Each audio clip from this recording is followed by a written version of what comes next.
it seems that Pete was a highly influential person relative to his life and his career. I'm not necessarily saying schematically, but from the perspective of how he treats his players. We've seen him devote an enormous amount of attention to bonding with players. He's still, pretty youthful in disposition and attitude. Is that something that you saw and observed during his time in Seattle as well? Or was it just not necessarily possible because he was a coordinator, not the head coach? Yeah, being a coordinator versus the head coach, I think changes things. But, and now that I think about it, we kind of see with the disastrous year, not even a year, as a half year that Shane Waldron had in Chicago, and now stuff has been coming out that Waldron was just really not cut out for the job at all in Chicago. And there have been some rumblings that he was really not up to par in certain areas with the players in Seattle.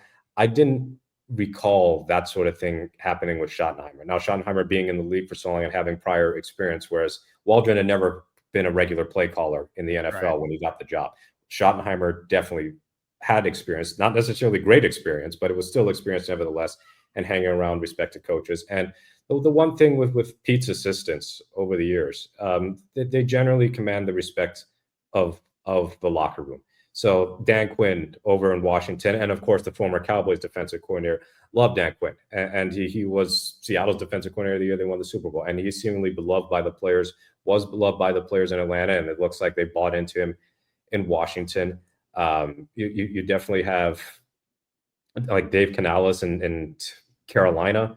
I mean, Chris Richard at the time in Dallas as well, like to your point. Yes. Exactly. So, there's a type that Carroll, likes in his assistant coaches. Doesn't mean it's 100% hit rate, but it just means more often than not that Carroll's respected, but also so are his assistants. So how this will translate as far as being a head coach and having to deal with more than just your unit remains to be seen.